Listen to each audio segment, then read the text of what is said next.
this is like, it's an intense, I'm putting it mildly, an intense few years you have coming up.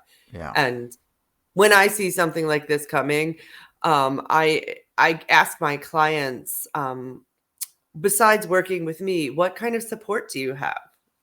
Right. Like, I have a therapist. I work with a Jungian analyst. I go to 12-step recovery. Mm-hmm. What does your support look like? Right. Because the story I make up is that when you're in a transit like this, you need more support. And Right. Aquarius is interconnectivity. Yeah. So can I actually remember that I'm not all alone? Because Capricorn can tend to feel like I'm going to climb this mountain all by myself. Yeah, I'm going. Yeah. I'm just going to do this. Right. And here's an invitation planetarily, energetically, to remember I actually can reach out and say, I need some support. This ledge is really small. Can someone come and give me an emotional net at least? Yeah.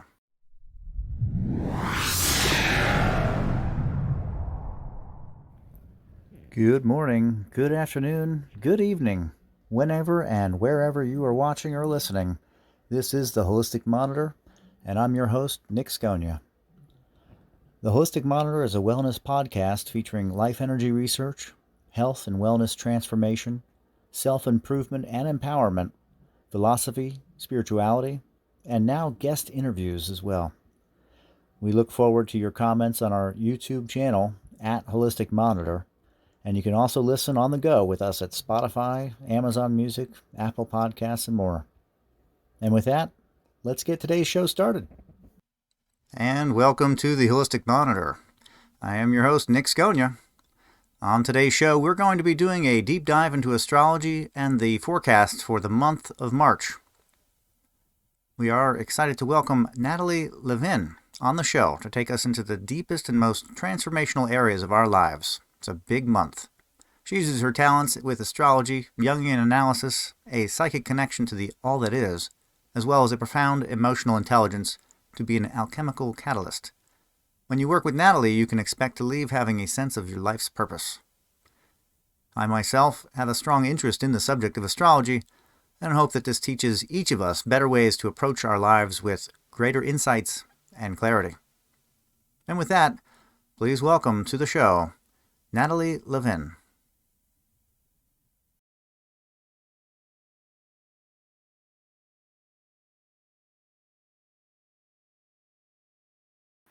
Are you ready to step into your full power?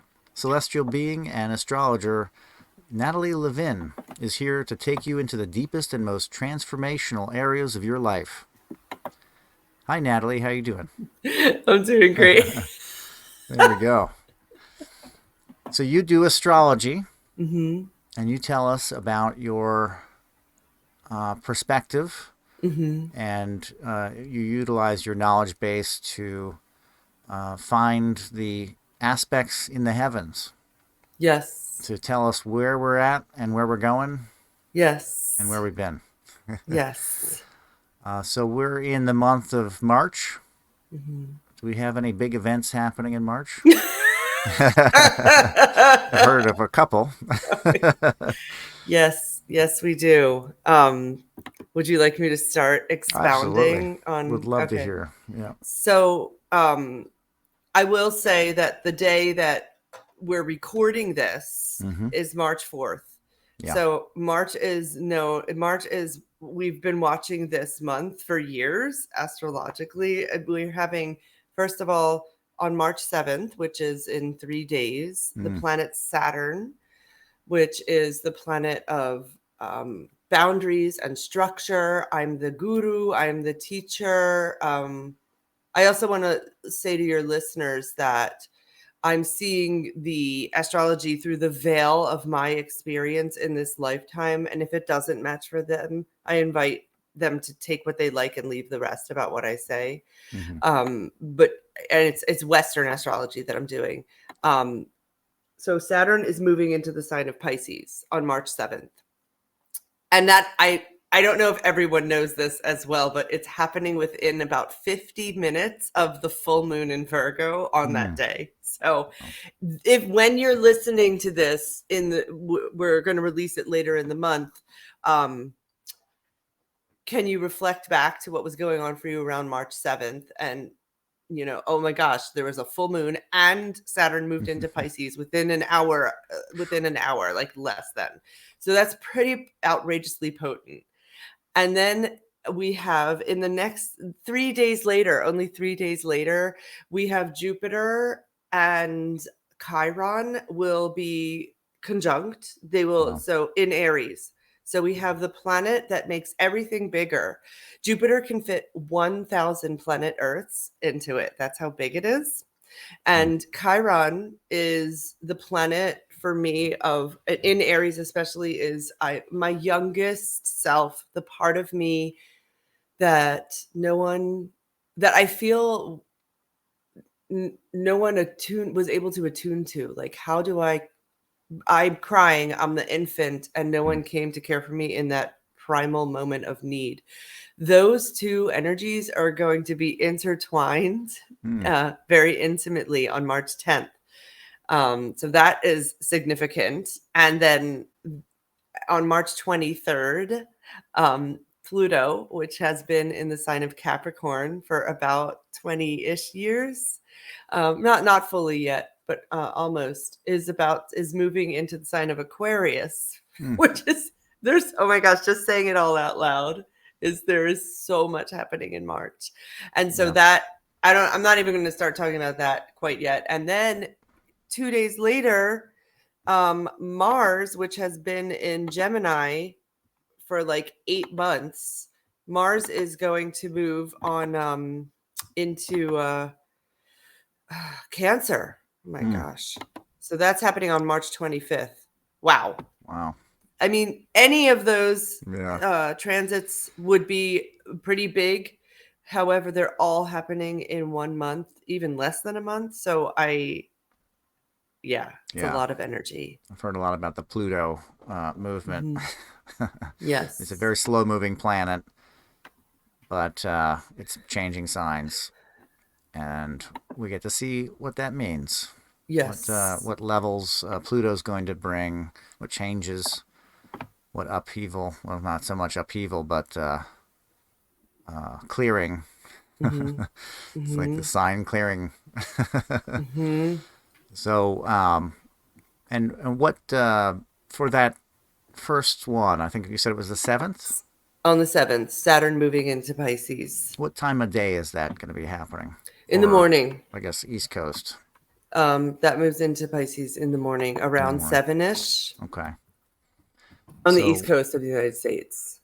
And my experience is when I'm aware of a conjunction that's happening celestially, when I'm aware of something, obviously it's going to have a personal reference to me. Yeah. But my awareness allows me to start becoming more of an observer and to the things around me. So I'm able to kind of watch other people and how they are experiencing the conjunction. So I found that in knowing about the thing that's happening, I can watch it play out in front of me versus maybe, hopefully, not being a direct part of it. Yes. Yes. It lessens the influence on my own personal life. Although sometimes it seems like those conjunctions, it's impossible to get away from. Yes. It just will affect me. And then if I'm not conscious of it, then, game on. Yeah, you'll just get pulled along. I'm just in it. Yeah. It's not, I feel like there's more opportunity to work with the energy productively when you know it's coming and when you know it's happening, when you can name it. Yeah. Yeah. And that's really what it is being able to, put your finger on the thing that seems to be going on, that subconscious tug or pull. And especially in dealing with the moon, a lot of people are like, what's going on? Is it a full moon? And then they look and it won't be. Right. And they're like, well, something's going on. Yes. And then you dig deeper and you find out, yeah, actually something is happening. When it's really personal, it's probably something chart related. Yeah. So I guess it would be important for watchers, listeners to know where their moon is, where their Mm-hmm. specific aspects are of Mm-hmm. the different planets. Um, Now, when the Pluto moves through a sign and it conjuncts with somebody's natal planet, what does that tend to do? What does that Oh, seem to do? oh my gosh. So, let's say there's some of your listeners who are Capricorns. Hmm. I'm imagining that at some point since like 2008, 2009, you have gone through about a 2.5 year cycle that invited you to dance with a death portal. Mm. With It's possible that you came close to leaving your body during that time, Capricorns, or people around you did, or beings, pets. It's also when Pluto comes and dances with, well, I'm talking about with your sun right now, Yeah. sun. um Right. it can be, it can feel like your life has been completely razed to the ground, and any sign of it and what it was before is gone. And the golden phoenix, if you stay in your body during that transit, there can be a golden phoenix rising up out of the ashes. And Mm. it can feel like the nature of a Pluto transit can feel like it's never going to end. Right. And it can also feel very isolating. And once you've made it through a Pluto transit, you are imbued with a wisdom and knowledge that nothing else can give you. Yeah. And that's the intensity of Pluto going into the Yes. subterranean worlds of our Yes. existence, our unconsciousness. Yes. Less the sub, more the un. Yes. Right. And yeah. So the moon moves very fast through the signs, kind of Mhm. sparks all the way around, and it conjuncts with people's natal Pluto quite a Yes. bit, and also in transit, I guess, in the current day. Um, so with where we're at, then the moon goes through these aspects, and then it moves really quickly into Pluto as well. It crosses over Pluto. Yeah, and that we every once a month we Yeah. have once every like 28-ish days, well 30, I don't know, it can depend. It's not there it's not exact. The planetary transits are not exact because they can have elliptical Right. orbits. That's right. But I would invite your listeners to know that about every 2.5 days the moon changes signs. Hmm. And because Pluto is at one point on this 360-degree zodiac, the moon is going to land on top of it in a conjunction. Mm. I'm thinking about it when it's not, the moon is not actually sitting on the planet Pluto.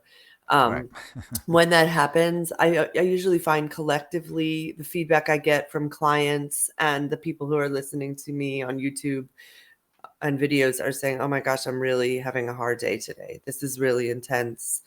I feel really low." Pluto is Hades. He's the god of hell. Yeah. So when the moon, which is about our emotional worlds, dances with the god of hell, it makes sense to me that Yeah. people Right. are not feeling like they want to go dancing through fields of tulips. Yeah. Exactly. Exactly. Yeah. It's a Mhm. big. It's a big month, and it's also the movement of the sun into Aries. Yes. So that's great Yeah. for all of us sitting in the snow or in the cold. Yes. The spring bugs and humidity, and or if you're out west, the desert, the Yeah. warmth will be Yeah. coming and rising up. And I know they're getting snow at present. I believe in Tucson, I saw a bunch of snow. Mhm. Uh, California getting Mhm. loads of moisture, which is great. Mhm. Um, I believe that's good. Too much of anything is not good, right? Right. But lots of winter going on Lots of right now. winter. Yeah. Yes. So the spring can't come soon enough for a lot of people, I'm sure. Yeah. They're like, what is this? I'm going to bury myself, dig myself out of this thing that I've buried under. So Yes. mountains of snow. But yeah, so March definitely holds that coming of spring energy. Now, then thereafter is when Pluto transit moves into the next sign for the next, you said 26 years, is that right? Yeah, yeah, 20 something? it's long. So Pluto will enter into Aquarius on March 23rd, and he'll dance around in Aquarius for a few months. He's like, it's a little visit. It's a, oh hi, I'm saying hi for a moment. So he'll go in at in the morning on March 23rd at 5:23 a.m. And then he will on June 11th, he's going to retrograde back into Capricorn. Right. So, and then it's going to be this dance back and forth. He's going to go back into Aquarius on January 20th, 2024. And then on September 1st, 2024, he'll retrograde back into Capricorn one more time. Boy. And then on November 19th, 2024, he will re-enter Aquarius for good. Yeah, the final movement. Yeah. Oh, boy. Yeah. So for those of you who are listening, who also are born around the end of Capricorn, which is like January 21st. Yeah, January 21st, even January 20th, 21st, and then January 22nd, 23rd. This is like, it's an intense, I'm putting it mildly, an intense few years you have coming up. Yeah. And when I see something like this coming, I ask my clients, besides working with me, what kind of support do you have? Right. Like, I have a therapist. I work with a Jungian analyst. I go to 12-step recovery. What does your support look like? Right. Because the story I make up is that when you're in a transit like this, you need more support. Right. And Aquarius is interconnectivity. Yeah. So can I actually remember that I'm not all alone? Because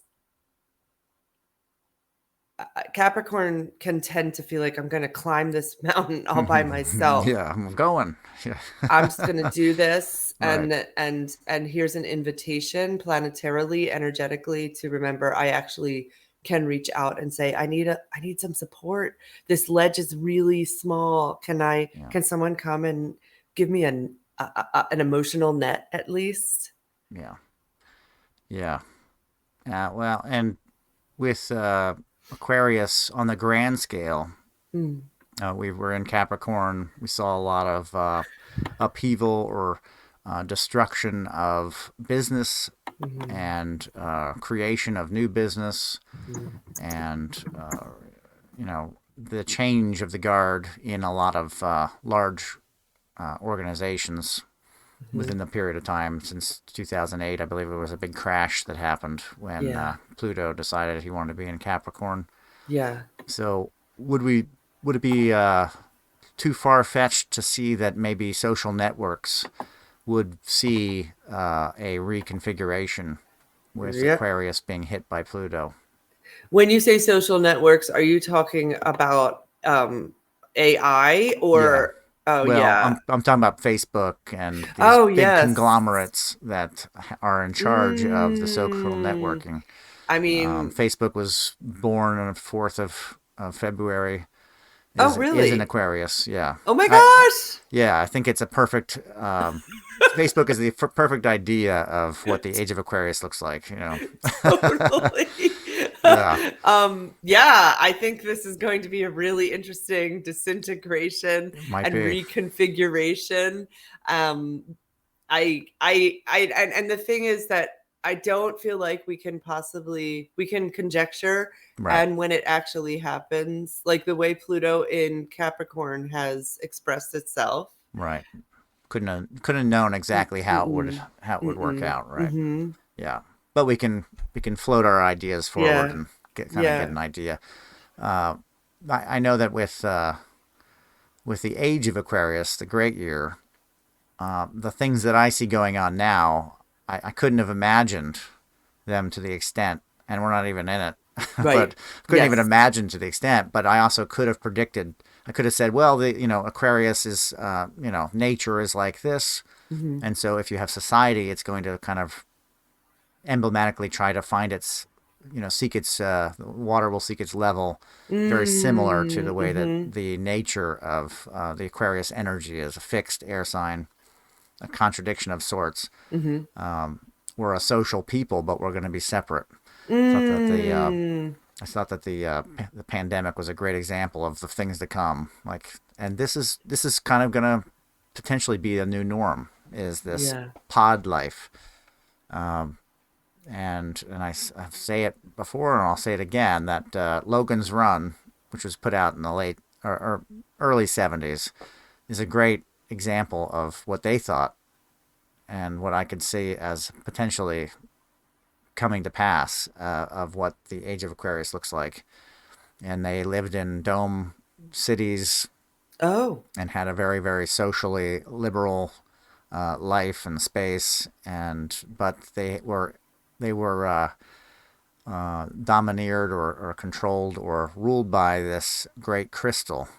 And the great crystal, everybody had a crystal in their palm. Mm-hmm. And when they reached the age of 30, or their Saturn return, or thereabouts, I think, if I remember correctly, the crystal in their palm would start to glow and pulse. Whoa. And that signified to yourself and everybody around you that it was time to give yourself up to the crystal. As like a self-sacrifice. Yeah, very cool, right? To control maybe the population and the age of the population. Seems like a very AI kind of thing. Yes. If we look at it now, that was in early 70s. So now we're now further into the future. Now if we see that maybe that's an AI structure, that would be our overruler that tells us, well, now human, it's best if you don't live past 30 because, resources or whatever. Yes. Well, also, I mean, if you're talking astrologically, you're coming into your sense of authority and you're like, oh, wait, actually, other things are not necessarily in charge of me. So that would be a time to make you leave your body so that you don't overflow the crystal, the giant crystal. You don't want to be there too long. Mm-hmm. Yeah, exactly. Mm-hmm. Yeah, it's pretty interesting movie. I highly recommend everybody to watch it. I love it. I've loved it since I was a kid, and but in knowing astrology, you kind of get a sense for the way things seem to be heading, based on that lens. And with Pluto going into this for quite a long while coming up, we're going to be dealing with a lot of change in that social structure. I feel like it's a big undertaking. Yes. If you were on the market doing some kind of stocks, it wouldn't be a good time to be in the social media empires, I don't think. Maybe there'll be a winner and a loser, or something like that. Because it's a power. Pluto is also power. So who gets to be in power, and can these entities use their power for good? Right. And that is a big question that's up for me as well. Right. And I guess that is a lesson of Pluto. It's not all bad. It's it's just change of a different sort. Yes, because there are people who have really, like Pluto, for example, you're born and Pluto is conjunct, intertwined with dancing with your sun. You can turn into this incredibly power hungry, mean, bullying person, or you might be the most charismatic being and you walk into a room and your energy transforms everyone around you because you carry the vibration of the alchemical realms simply by existing, and you have done enough work on yourself to be able to express that in a helpful way. Yeah. So that is, you can. So Pluto, can we invite Pluto to work with us in Aquarius in a high vibration way, collectively? That's a big practice. Yeah. But it takes each person, right? It takes each person. Yeah. Yeah, it's definitely going to be a fun couple decades. I hope so. Yeah. Well, and because it moves so slow, the guard of who's doing all of this understanding and conceptualizing and vibing of what Pluto's effect is, the guard changes, almost every time it changes out the sign. It's like, well, I was not, I was aware of astrology when it went into Capricorn. Yeah. I was aware, I got to see it transit moving through these different signs for a couple, right? But how aware was I of this one factor, Yeah. and those before me also had experiences with Pluto moving through other signs as an experiential understanding of what it does. Yes. So we're here, and we can say that the power can be used for good Yes. and positive restructuring. The way that I guess it's been co-opted to Scorpio, is that right? Mm-hmm. As the Mm-hmm. ruling planet. Yes. Does that tell us anything about the nature of how it affects Scorpio as a fixed sign, going into Well, another fixed sign? oh yes. Well, what I would say is people who are Leos and Scorpios and Aquarians and Tauruses or Mm-hmm. Taurians, Taurus. um, all are going to be invited to do out. And I feel I'm like fixed sign people. A little bit of me wants to apologize, even though I didn't make the planetary system, because Yeah. you've all just experienced Uranus and Saturn in a square Mm. for the and Saturn in squaring your signs or in your signs for the past 3-ish years. Mm. And so now you are like, okay, phew, I made it through that. And Pluto's like, oh wait, but here I come. and so if I'm a Scorpio and Pluto's entering my sign, I feel like this is I love Scorpio energy. Yeah.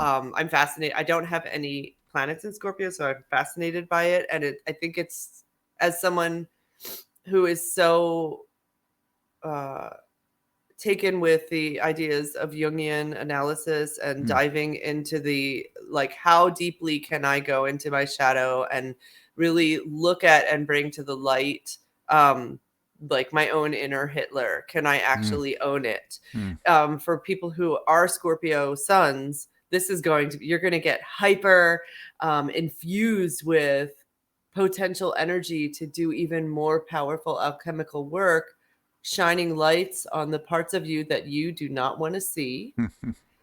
and and when you do that, those parts of yourself don't have the ability to overtake, almost like possess you, Mm. overtake you, the way they do when you have not actually said, oh, I see you down there, demon, I Right. see you. Darkness. Hi, Yeah. let's have some tea. Tell me about yourself. Mm. So a chance for communion with the darker sides of herself. Beautiful. I love the way you put that. And is Yes. that the because when it's entering, this is like one of the crosses, right? Of the three crosses. So when it's entering into, when Pluto's entering into Aquarius, Mhm. it's what I call the blind side. It's going 90 degree to Scorpio and Taurus. So Yes. both of them are going to be getting blindsided by this. It's like getting T-boned while you're driving. You didn't see it coming. Yes. You know what I mean? Oh, So that that's exactly energy, right. as the sun moves through the beginning of Aquarius and then back into Capricorn, it's igniting that 90-degree aspect to somebody that has that was born in the beginning of Scorpio, which would be Yes. 90 degrees, or the beginning of Taurus, as it were, Yes.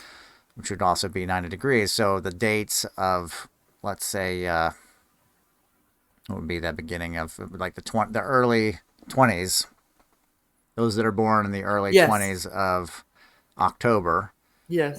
the early 20s of, here I am really flexing a lot And of brain power here, April. That's okay. Well, it's of April, early. April. will feel this 90 degrees. And as it moves, I Yes. think you said it was 2024, it moves into further into and permanently into Aquarius. It'll Yes. start igniting more people deeper Yes. into this dates of birth. This initiation. Yeah. So it'll feel like an initiation. Is that what you think? I think so. Really, I'm get to walk. I get the opportunity because as a spirit having a human experience on planet Earth, I get the opportunity to go through the fire of initiation as Pluto enters this new sign. Yeah. And I really invite when I'm in Pluto, I'm speaking to you as someone who has, struggled with suicidality. So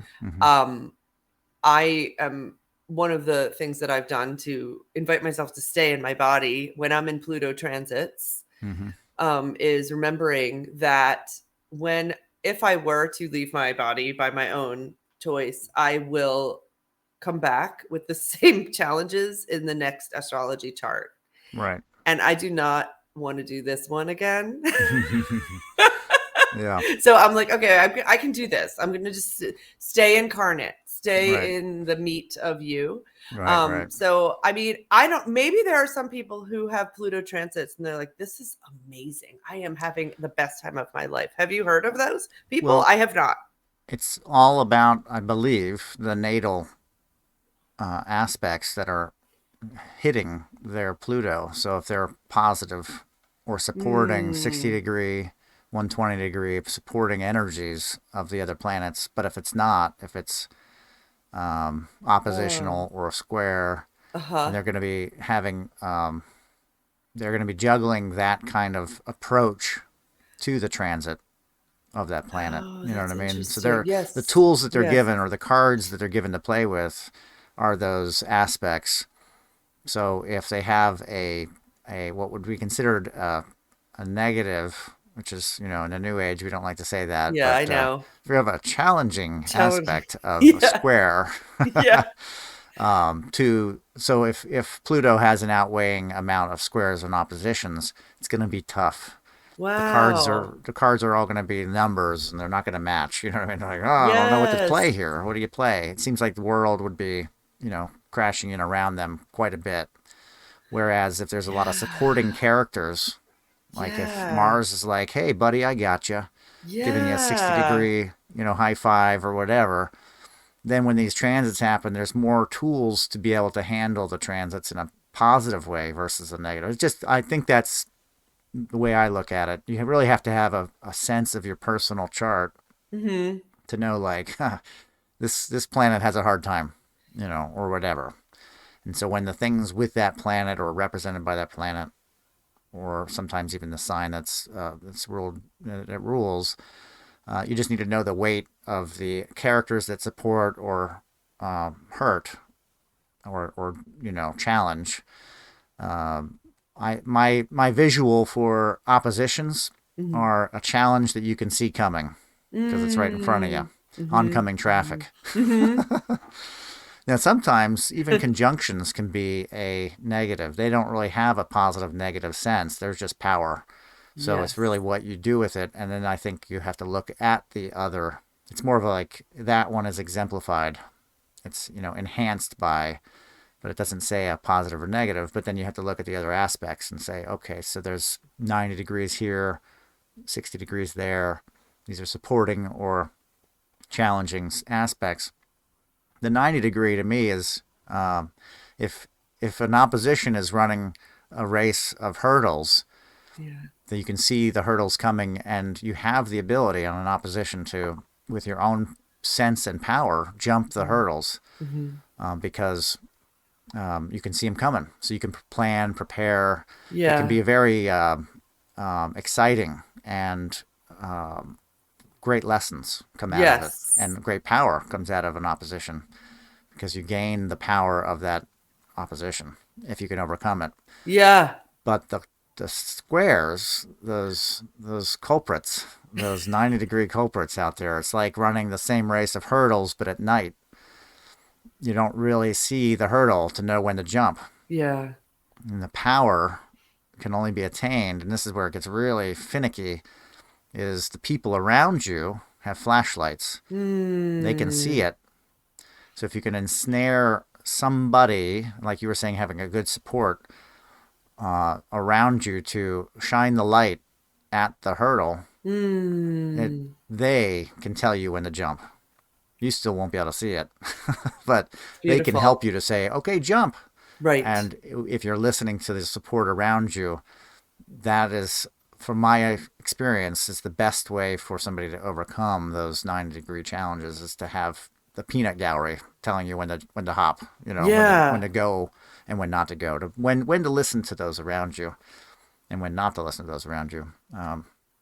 That would take time and the right support, the right people around you to know when to do that. But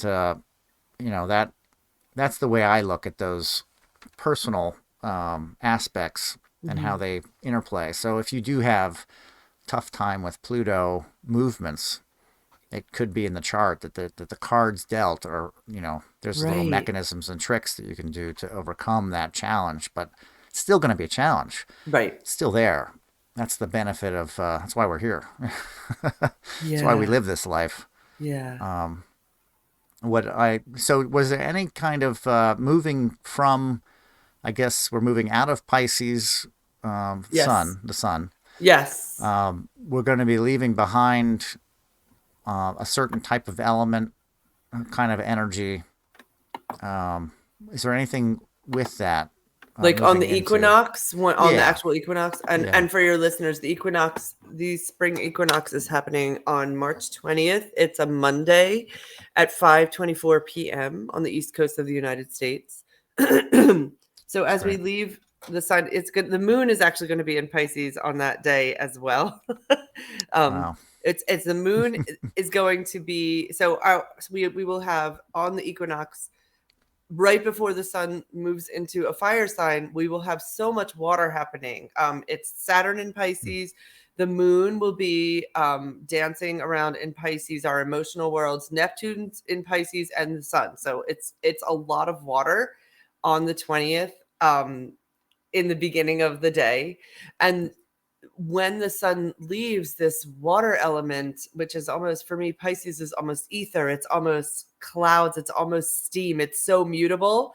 It just is, there's no containment of it. And then it's like, whew, okay, I've landed. I am the energy of the sperm and the egg coming together. The conception. I've just come together. I am fired up with excitement. I am the sun landing in the energy of leadership, of catalyst, it's the very beginning of the zodiac. It's not even birth. It's like, it's the conjunction of the DNA from the sperm and the egg. That's the energy of that's happening at 5:24 p.m. on March 20th. Wow. So that's really dynamic. It's really exciting. And I want to honor that if your listeners are like listening to this after the event and they're like, I didn't feel anything. You might be so dancing in the tsunami, the waves of all that Piscean energy, because the moon isn't changing signs at that moment. You might just feel like, oh my God, I'm really waterlogged right now. I can't, and you might also be feeling this incredible almost moment of Pluto entering Aquarius, which is heavy. But I feel like the sun moving into Aries that feels like it's going to feel helpful and like a relief, and like people can breathe and they're getting a little dried up in a good way. Yeah. A lot of water. Yeah. Yeah, it's a lot of water that they're leaving. That it's leaving. Yeah, and that's, so it'll be moving into Aries, and then for anybody that has a natal that is an Aries, that's an empowering and brings more strength to their purpose and cause. Right? Yes, all fire signs, I guess. Yes, and like Mercury will be at 3 degrees of Aries on the equinox, so we'll have this Mercury Sun. I would say it's a conjunction, so also it's like I feel like your mind, your mental abilities, and the way you communicate will also have more thrust. Instead of being like, right now, Mercury's in Pisces, even right now as we're recording this, which is just like, oh, it's like stream of consciousness. I'm going with the flow. It's like we all took collective Quaalude, and which I've never done, but like just, you know, and then the words just come out. I mean, I have Mercury in Pisces always, so that feels very good to me. Okay. But for those of you who like to feel a little more fired up and with direction, with an aim, Charged. this is good. Charge. I think this will feel like a pleasant shift for you as the sun moves into Aries with Mercury in Aries. Yeah. So it'll be a drop in energy for water signs, maybe, as far as that watery element. Yes. Yeah. I mean, honestly, I like when we have fire energy in the sky, because I have so much water in my chart. So I'm like, oh, thank God, there's balance, someone shining some light, some heat on this. Yeah. Yes. That's great. And are there any oppositions for this? On this day? Anything big? See. On March 20th, on the equinox. No oppositions. That's good. Yeah. We'll still be moving out of the Jupiter Chiron conjunction in Aries. So what comes up for me around this Aries season that we will be entering on March 20th is, keep watch if you're listening and you notice that you are working with tantrums or rage, and it's like can just explode. The energy of an Aries anger can feel like a wildfire. It explodes out, but it also quiets really quickly. However, the people living around you, Aries beings, who experience, or Aries moon people, Aries rising, who experience your fire, it can feel like their skin just got burnt off.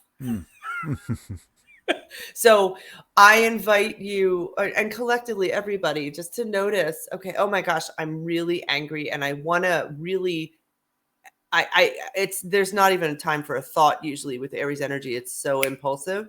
So what would it be like to take a breath when I feel myself getting worked up or activated, to take a breath and see if I can wait 1 or 2 or even 5 minutes before saying whatever I'm going to say, screaming, yelling, punching the wall, because that there's some really young parts of us that are yelling out to be heard as the sun moves into Aries.